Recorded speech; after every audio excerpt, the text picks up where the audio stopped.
Bonjour à toi, petit démon qui regarde cette vidéo. Alors comme ça, tu aimes avoir peur, tu aimes les frissons, tu aimes les histoires qui tournent mal. Eh bien cette vidéo est faite pour toi. Aujourd'hui, je vais te raconter deux histoires incroyables qui est arrivées à deux abonnés et qui m'ont raconté ça sur mes réseaux sociaux, que tu peux retrouver juste ici, donc n'hésite pas. Si toi aussi, tu as une histoire incroyable à me raconter, c'est ici que ça se passe et j'aurai un grand plaisir à les raconter à toute la France, tout le Canada, toute la Suisse, que dis-je, tout le monde entier qui frissonne quand ils entendent ma douce voix. Bref, je m'égare, les amis. N'oubliez pas, si vous aimez le contenu de cette chaîne, abonnez-vous. C'est un rituel. Ça prend juste quelques petites secondes et la petite cloche pour recevoir toutes les notifications quand on sort des threads. Si vous aimez ça, vous allez être servi. N'oubliez pas non plus de mettre un maximum de pouces bleus sous les vidéos. Quand on a un record de pouces bleus, on fait une enquête paranormale. Voilà, tout est dit les amis, donc vous n'avez plus qu'à vous installer. Mettez des écouteurs, fermez les lumières et les volets. Installez-vous confortablement, surtout ne soyez pas dérangés. Dites à tous les gens qui vous entourent de partir et de vous laisser tranquille, car nous allons débuter tout de suite ce nouvel épisode de Thread-moi peur.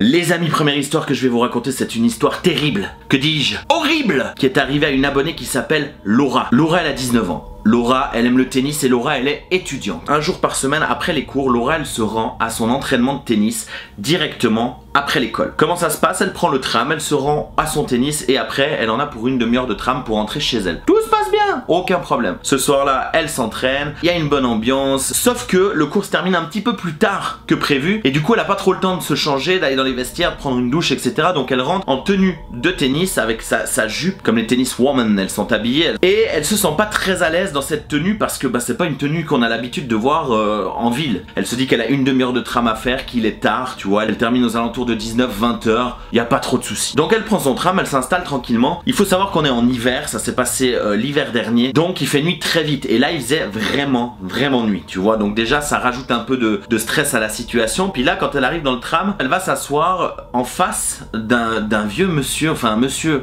un peu barbu. On sait pas très bien quel âge il a, mais il est assez trapu, assez costaud. Elle voit tout de suite, avec l'odeur et avec sa façon de parler, qu'il est bourré. Voilà, on va pas se mentir, il a bu un tout petit peu trop d'alcool. Même si l'abus d'alcool est mauvais pour la santé, lui, il était bien fait. Elle le voyait parler à lui-même, il se racontait des choses, et puis au bout d'un moment, il commençait à la fixer, mais vraiment à la regarder intensément, et puis avec un regard un peu troublant. Elle se sentait vraiment pas bien. Du coup, elle s'est levée et elle est partie à l'arrière du tram, en se disant que là, elle aurait la paix. Sauf qu'arrivée à son arrêt, elle va sortir, mais l'homme aussi va sortir. Et à ce moment-là, il y a plein d'idées qui lui passent par la tête. Elle est vraiment pas bien, tu vois. Elle est un peu seule dans son quartier de Perpignan. Elle est sur le point de rentrer chez elle. Puis il y a ce vieux monsieur un peu, on va dire dégueulasse. Voilà, il est vraiment mal sapé. Il est complètement bourré. Il titube un peu. Elle se fait des films, mais elle se dit, écoute, je rentre et on verra bien. Et en fait, en rentrant, l'homme il va la suivre, mais vraiment de très près. Donc là, elle se sent un peu menacée, tu vois. Et elle a peur de rentrer chez elle parce qu'elle se dit que cet homme va le retrouver. Et du coup, elle va commencer à taper un sprint en se disant, si je cours vite, peut-être qu'il n'arrivera pas à me retrouver. Et en fait, l'homme va commencer à courir aussi. Et c'est là qu'elle se pose plus de questions et qu'en fait, cet homme lui veut véritablement du mal, tu vois. Donc elle est prise de panique, elle a 19 ans, elle est toute seule dans la rue. Elle court et là, elle se rappelle que près de chez elle, il y a une boulangerie avec des gens qu'elle connaît à l'intérieur. Donc elle court dans cette boulangerie, elle explique la situation et qu'est-ce qui se passe. Les deux boulangères qui sont là en train de travailler lui disent de passer derrière le comptoir et d'aller se réfugier. Laura, elle va se cacher et quelques instants après, on entend une espèce de clochette, la clochette de la porte qui s'ouvre. On entend la voix d'un homme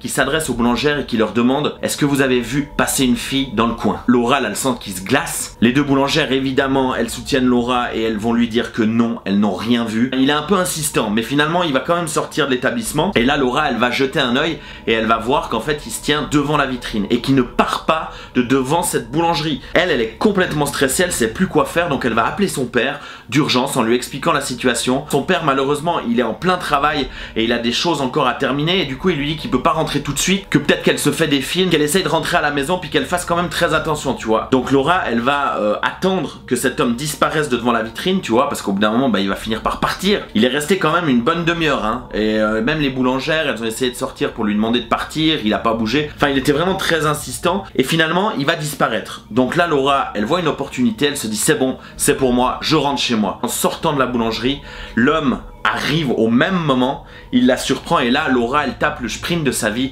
jusqu'à sa maison, elle court, elle court, elle court et son père arrive en même temps et l'homme disparaît. Les parents vont appeler la police pour informer la situation, ce qui s'est passé. Laura évidemment elle est traumatisée, personne ne le retrouvera et à l'heure actuelle les amis on ne sait toujours pas où il est. Donc tous ceux qui habitent Perpignan et ses alentours, faites attention. Quand il fait nuit, soyez prudents, ça peut arriver à tout le monde. Oh, histoire de fou, je vous l'avais dit. Mais la deuxième est encore mieux. C'est parti.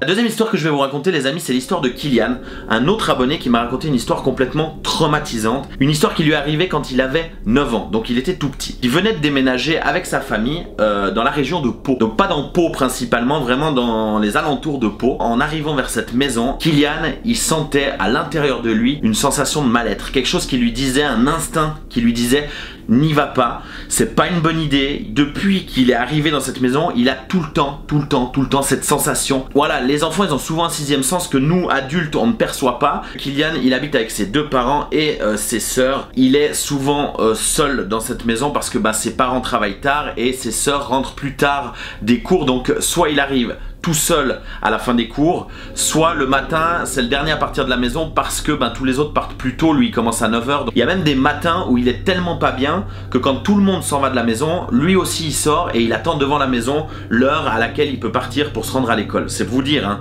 Un soir, il va commencer à entendre des espèces de bruits qui proviennent du grenier. C'est là où il commence à être un peu mal à l'aise parce que il a jamais vu ce qu'il y avait dans ce grenier. D'ailleurs même ses parents n'ont jamais été, je pense qu'ils viennent d'arriver dans cette maison. Et sa maman elle va, comme toutes les mamans, lui dire que c'est certainement son imagination, qu'il faut pas qu'il se fasse de soucis, va dormir, ne t'inquiète pas, tout va bien. Il va aller se coucher, il va essayer de se vider l'esprit et il arrivera à s'endormir, sauf qu'aux alentours de 4 h du mat, il va entendre des espèces de bruits, des trucs qui le réveillent et en fait en se réveillant, il va voir dans le coin de sa chambre une espèce d'ombre, presque une silhouette humaine dans le coin de sa chambre, tu vois. Et là Kylian, mais il est traumatisé, il hurle à la mort, sa mère elle débarque dans la chambre en courant, il commence à lui expliquer « Maman, il y a une ombre, il y a quelqu'un dans ma chambre, je vais me faire agresser, je suis pas bien. » Enfin tu vois, à 9 ans il est traumatisé. Mais la maman une fois de plus elle va le calmer, elle va lui dire écoute, t'as fait un cauchemar, t'as fait un mauvais rêve, c'est pas grave. Elle lui refait des petits câlins, elle l'aide à s'endormir, tout va bien. Finalement la nuit elle va se passer, elle va se terminer. Kylian il aura juste des mauvais souvenirs de cette soirée mais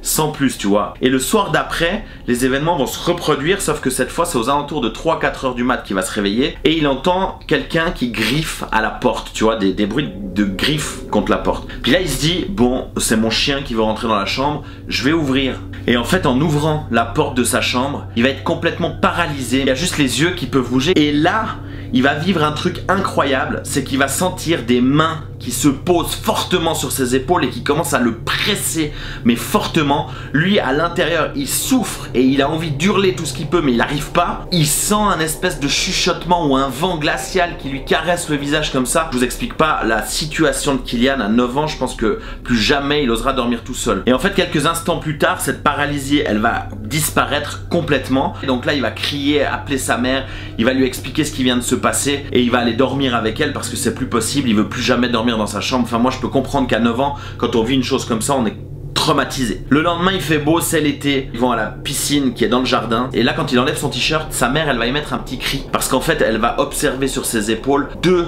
traces de mains, c'est vraiment des hématomes, des bleus. Elle commence à paniquer, tu vois, la maman aussi parce que elle se dit que son fils ne lui disait pas que des mensonges. Kylian il va tourner la tête du côté de sa chambre et en observant la fenêtre de sa chambre il va voir cette silhouette fantomatique derrière la fenêtre. Là il arrive à l'observer clairement, il voit un vieil homme, la famille complète est traumatisée par ce qui arrive. Autant vous dire que quelques jours après ils ont déménagé, aujourd'hui il vit dans la ville de Pau même, il est en centre-ville et qu'après avoir mené quelques enquêtes il s'avère que cette maison c'était un lieu un peu hanté où il y a eu pas mal de morts, il y a eu pas mal de situations critiques et on explique qu'il y a des fantômes malveillants qui hante un peu cette maison. Donc voilà, peut-être pourquoi Killian n'était pas si bien dans cette maison, c'est peut-être qu'il ressentait simplement ce qu'à 9 ans on peut déceler, je sais pas. Si vous avez déjà regardé le film Sixième Sens, peut-être que Killian, il a développé cette espèce de sixième sens. C'était peut-être un avertissement qu'il aurait peut-être dû prendre un peu plus au sérieux et surtout que ses parents auraient dû prendre au sérieux.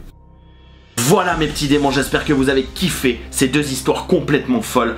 Évidemment, avant de partir, n'oubliez pas, abonnez-vous à mes réseaux sociaux, lâchez votre plus gros pouce bleu et on s'abonne évidemment, je compte sur vous pour un maximum d'abonnements et surtout n'hésitez pas à partager la vidéo, ça fait toujours plaisir. Et enfin, n'hésitez pas à communiquer toutes vos histoires directement sur Instagram ou alors via mon mail si vous vivez en 1980.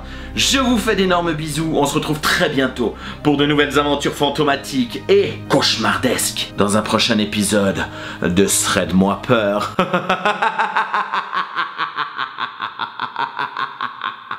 Oh. Wow.